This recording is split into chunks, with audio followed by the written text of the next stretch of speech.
Stellar Transformations, episode 340.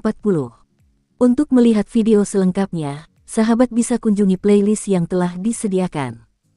Yuk mari, kita berimajinasi bersama dan masuk ke alur ceritanya.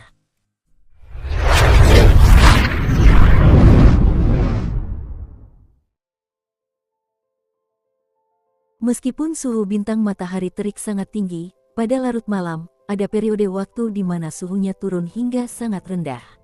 Dan saat ini, suhu bintang matahari terik berada pada fase yang sangat dingin tersebut. Meskipun angin yang sangat dingin bertiup, Hou Fei dan He Yu berdiri di luar pintu halaman istana. Mereka dengan tenang menunggu Qin Yu. Tentu saja, angin dingin ini sama sekali tidak memengaruhi mereka. Burung berambut campuran, kakak bilang Jiang Yan adalah dewa, aku tidak salah dengar, kan? Bahkan saat ini, Hou Fei tidak bisa mempercayainya. Gadis yang begitu menggemaskan ternyata adalah seorang ahli yang menakutkan. He Yu memasang ekspresi tenang. Dia berkata, kita akan tahu semuanya begitu kakak kembali. Kalimat yang diucapkan Qin Yu sebelum pergi membuat keduanya bingung. Setelah beberapa saat, sosok Qin Yu muncul di dalam halaman istana. Kakak, Hou Fei dan He Yu berbicara serempak. Qin Yu melirik kedua saudaranya. Kemudian dia mengangguk sedikit dan berkata, aku mengerti apa yang ingin kalian berdua ketahui, baiklah. Aku akan menceritakan semuanya. Qin Yu tidak pernah berpikir untuk menyembunyikan apapun dari kedua saudara laki-lakinya. Setelah membuat penghalang di sekeliling kamar mereka, Qin Yu dan saudara-saudaranya mengobrol hampir sepanjang malam. Qin Yu menceritakan hampir semua hal yang ia ketahui. Misalnya, hubungan antara Lier, Paman Lan, Nenek Yin Hua, dan Jiang Yan, serta beberapa hal yang berkaitan dengan alam ilahi. Qin Yu juga memberitahu mereka beberapa informasi yang berhasil ia peroleh secara pribadi dari kuil Dewa Penyihir. Hou Fei dan He Yu terkejut dengan semua informasi yang diberikan Qin Yu kepada mereka. Pada saat yang sama, mereka menjadi lebih familiar dengan alam ilahi. Pada pagi hari kedua, Qin Yu dan saudara-saudaranya mengucapkan selamat tinggal kepada Kaisar Api, Jun Loyu, Qing Qing, serta yang lainnya. Setelah meninggalkan bintang matahari terik, mereka melanjutkan perjalanan menuju lokasi klan Qin Yu, bintang kediaman kebajikan di galaksi matahari terbakar. Kediaman Virtue Star, di suatu tempat dekat kota utama kediaman bintang kebajikan, di puncak pegunungan yang membentang tanpa henti. Beberapa istana terletak di puncak pegunungan dalam tatahan yang indah namun berantakan. Bahkan ada beberapa paviliun elegan dan rumah-rumah kayu juga. Inilah lokasi tempat tinggal para anggota klan Qin. Kecepatan perjalanan ketiga bersaudara itu saat ini jauh lebih cepat. Dalam waktu kurang dari sehari, ketiga bersaudara itu tiba di pegunungan bintang kediaman kebajikan ini. Saat mereka bertiga memasuki pegunungan, mereka berjalan di hutan dan dapat dengan santai melihat beberapa hewan, tumbuhan indah, mata air jernih, bunga, rumput hijau, serta beberapa binatang buas hutan. Setelah melewati hutan, terbang melewati kolam, melewati air terjun, dan mengikuti jalan setapak di dalam gunung, Qin Yu dan saudara-saudaranya tiba di dasar jurang. Awalnya, jurang ini hanya bisa dicapai dengan melewati puncak gunung. Namun, klan Qin telah membuat terowongan di dalam gunung. Setelah melewati terowongan ini, seseorang akan melangkah ke jalan setapak kecil yang berkelok-kelok. Ada banyak sekali rumput di jalan setapak kecil ini. Karena adanya kolam dingin di tengah jurang, jurang itu diselimuti kabut putih. Begitu seseorang melangkah ke jalan setapak kecil yang berkelok-kelok dan berjalan sejauh beberapa mil, ia akan melihat sebuah prasasti.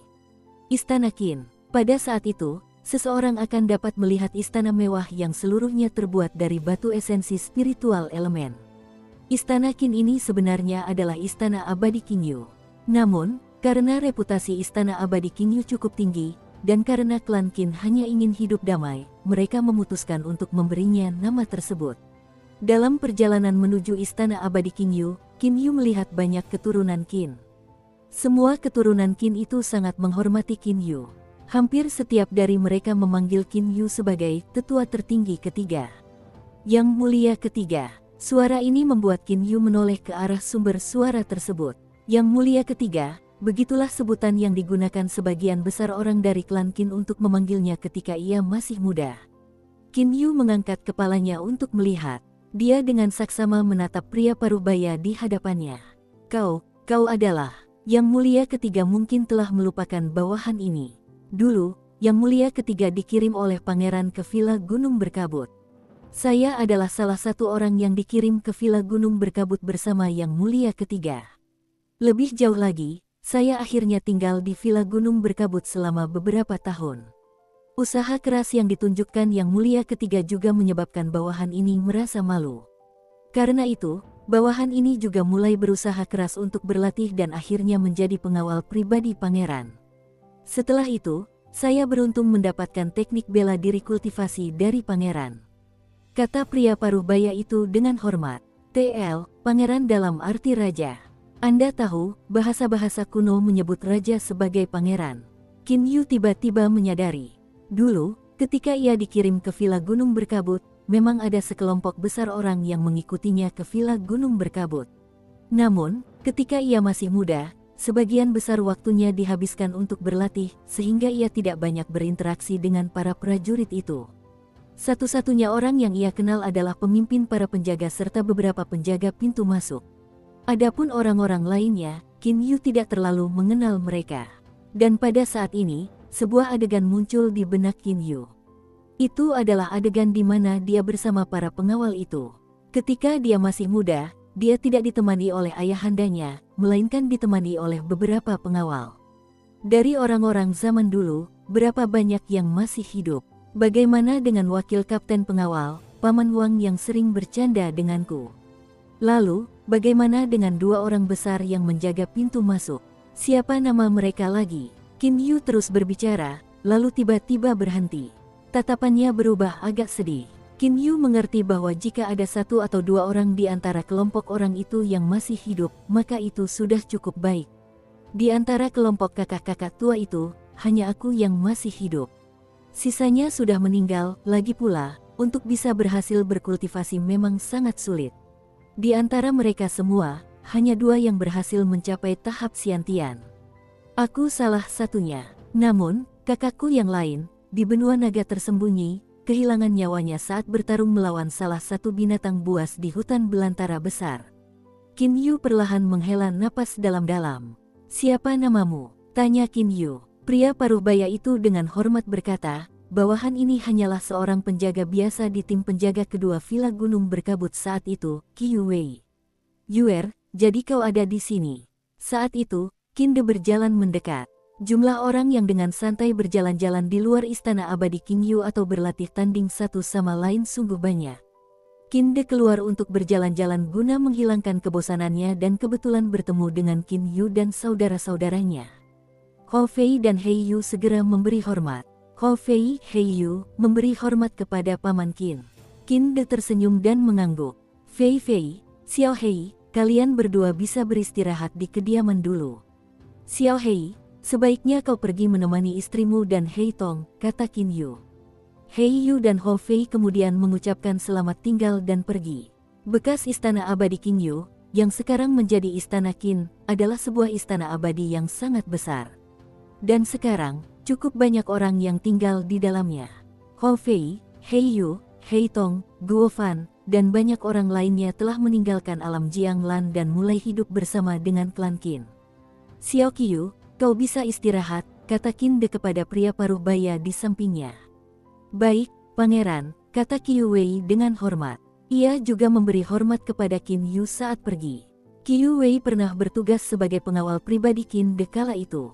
Bahkan hingga sekarang, kelompok pengawal itu masih memanggil Qin De dengan sebutan pangeran. Qin De menatap punggung Qiu Wei yang hendak pergi.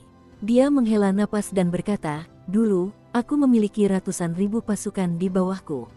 Namun, mereka yang berhasil bertahan hidup hingga sekarang hanya berjumlah puluhan. Waktu, ia adalah pembunuh terbesar. Qin Yu tahu apa yang dimaksud oleh ayahandanya dengan ucapan itu. Jumlah orang yang mampu berkultivasi memang sangat sedikit. Terlebih lagi, ada alasan lain, di dunia fana seperti benua naga tersembunyi, seseorang tidak dapat mempublikasikan bahwa mereka akan mengajarkan teknik bela diri kultivasi kepada orang lain. Dengan demikian, seseorang hanya dapat memilih beberapa orang dengan bakat dan kemampuan bawaan yang baik untuk diajar. Yuer, apakah kau akan keluar lagi kali ini? Tanya Qin De. Qin Yu tersenyum dan menggelengkan kepalanya. Tidak lagi, jika tidak terjadi apa-apa, aku mungkin akan tetap di sini sampai hari kesengsaraan ilahiku tiba. Tanggal kesengsaraan ilahimu, Yuer, aku sudah menanyakan hal-hal yang berkaitan dengan alam ilahi. Menurut sejarah alam abadi, iblis, dan setan, umumnya, bagi kaisar abadi tingkat 9, yang lebih cepat harus menunggu beberapa puluh ribu tahun sebelum kesengsaraan ilahi mereka tiba. Yang lebih lambat bahkan harus menunggu beberapa juta tahun. Waktu yang akan kita, ayah dan anak, habiskan bersama seharusnya masih cukup lama. Qin De tak kuasa menahan rasa gembira yang terpancar dari matanya. Qin Yu menggelengkan kepalanya tanpa daya dan berkata, "Ayahanda Raja, apakah Anda sudah melupakan Kaisar Biru?" Setelah Kaisar Biru mencapai tingkat 9 Kaisar Abadi, dia hanya menunggu beberapa ratus tahun sebelum kesengsaraan ilahinya tiba. Kaisar Abadi tingkat 9. Namun, ada desas-desus yang mengatakan bahwa Kaisar Biru sengaja menyembunyikan kekuatannya. Meskipun dia telah mengumumkan kepada orang lain bahwa dia adalah Kaisar Abadi tingkat 8, sebagian besar orang yang berhasil melihat kesengsaraan ilahi Kaisar Biru semuanya percaya bahwa Kaisar Biru telah mencapai tingkat 9 Kaisar Abadi. Siapa bilang dia hanya menunggu beberapa ratus tahun? Tanya Qin De. Qin Yu menggelengkan kepalanya dan tersenyum. Tampaknya apa yang diketahui kebanyakan orang masih sangat terbatas. Semuanya hanyalah desas-desus. Ayahanda Raja, Kaisar Qian sebenarnya tertit di level 8 Kaisar Abadi selama ini. Dan saat pertama kali aku pergi ke Teluk Bulan Sabit, barulah dia berhasil mencapai level 9 Kaisar Abadi.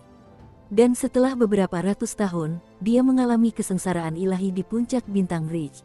Qin Yu mengungkapkan kebenaran.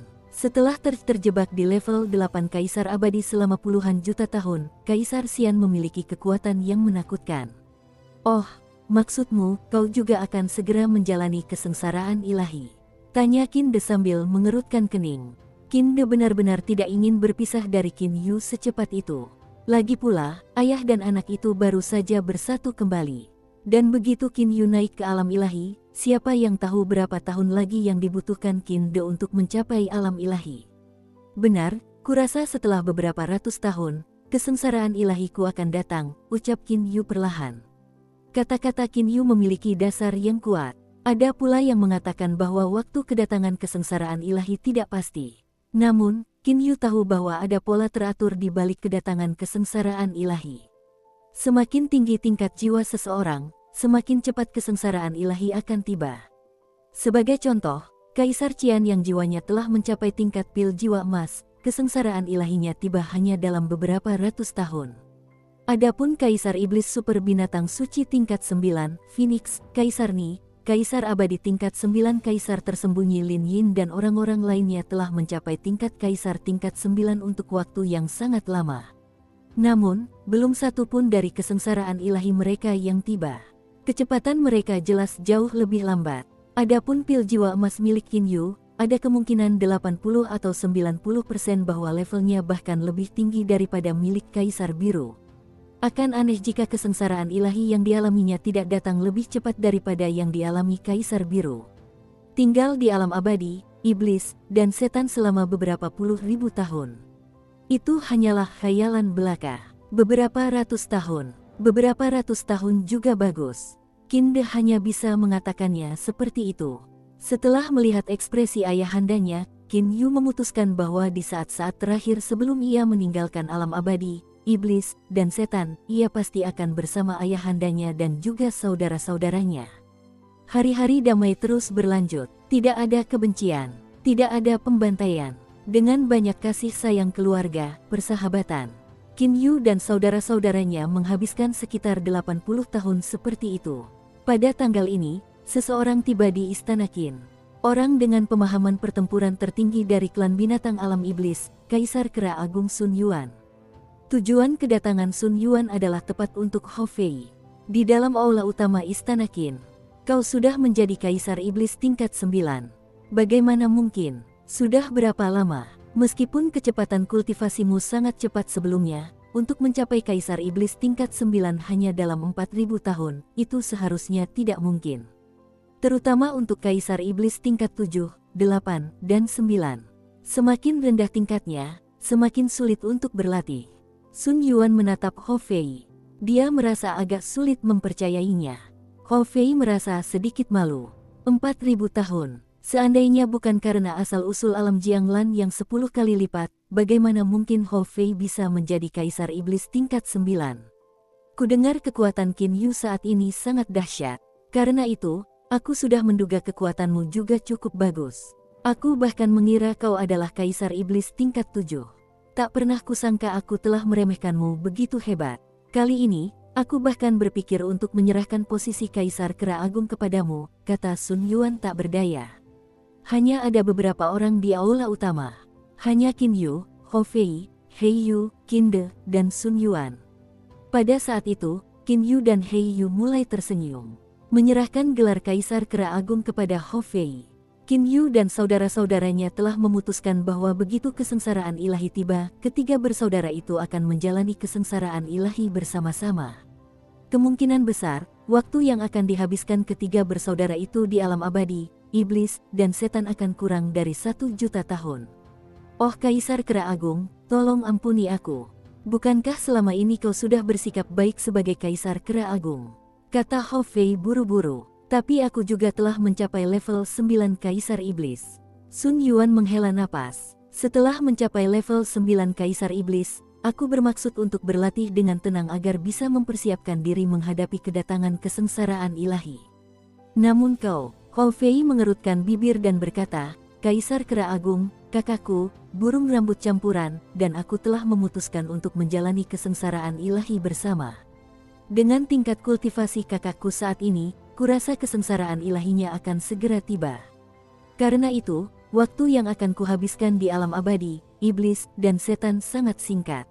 Namun, kau berbeda. Kau baru mencapai tingkat 9 Kaisar Iblis. Kurasa kau masih bisa bertahan di alam abadi, iblis, dan setan selama beberapa ratus ribu tahun. Bahkan beberapa juta tahun pun mungkin. Kalian bilang, kalian bertiga akan menghadapi kesengsaraan ilahi bersama-sama. Sun Yuan benar-benar terkejut. Ia tersadar sejenak dan berkata dengan ekspresi sangat merah dan tegang, kalian tidak bisa, kalian sama sekali tidak bisa. 3 orang yang menghadapi kesengsaraan ilahi bersama-sama, apakah kalian semua mencoba mencari kematian? Kalian harus tahu bahwa semakin banyak orang yang menghadapi kesengsaraan ilahi bersama-sama, semakin besar kekuatan kesengsaraan ilahi tersebut. Jika kalian bertiga menjalani kesengsaraan ilahi bersama-sama, maka kekuatan yang akan kalian tanggung masing-masing akan lebih dari 2 kali lipat dibandingkan jika kalian menjalani kesengsaraan ilahi sendirian. Mengenai seberapa besar kekuatannya, bahkan aku pun tidak tahu. Itu karena sepanjang sejarah, paling banyak hanya ada 2 orang yang menjalani kesengsaraan ilahi bersama-sama. Dan dari semua orang yang mencoba menjalani kesengsaraan mereka bersama-sama, hanya 1 kelompok yang berhasil melewati kesengsaraan ilahi. Adapun 3 orang yang menghadapi kesengsaraan ilahi pada saat yang sama, belum pernah ada preseden keberhasilan. Sun Yuan tentu saja percaya bahwa Qin Yu dan saudara-saudaranya sedang berkhayal liar. Hal itu hanya mungkin terjadi jika kalian bertiga memiliki kekuatan yang setara dengan 3 Kaisar Agung Alam Iblis atau 3 Penguasa Agung Alam Bintang Kegelapan, tambah Sun Yuan. Qin Yu dan saudara-saudaranya saling memandang dan tersenyum. Hei Yu, dilihat dari kekuatannya, bahkan 1 tingkat di atas Kaisar Iblis Peng. Sedangkan Hou Fei, jelas tidak lebih lemah dari Kaisar Kera Agung. Dan ada Qin Yu. Qin Yu saat ini, begitu dia memegang tombak ilahi, salju menurun di tangannya, dia bahkan yakin bisa menghadapi 3 Kaisar Agung Alam Iblis dan 3 Penguasa Agung Alam Bintang Gelap, keenamnya, sendirian. Sekalipun dia tidak memiliki tombak ilahi salju menurun, Qin Yu juga dapat mengandalkan kekuatan tubuh dan jiwanya untuk menandingi penguasa hukuman emas, Kaisar Naga, dan mereka. Qin Yu tiba-tiba menemukan sesuatu yang aneh. Dia tidak bisa menahan diri untuk tidak menunjukkan ekspresi yang aneh. Kedua mutiara spiritual transmisi miliknya sebenarnya masing-masing menerima pesan pada waktu yang bersamaan.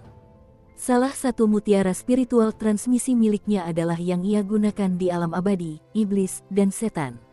Mutiara spiritual transmisi lainnya adalah yang ia gunakan di alam bintang gelap dengan nama samaran, Liu Xing. Aku akan segera kembali, kata Qin Yu kepada beberapa orang di aula utama. Ia menjadi bingung. Apa maksud dari dua pesan yang baru saja ia terima?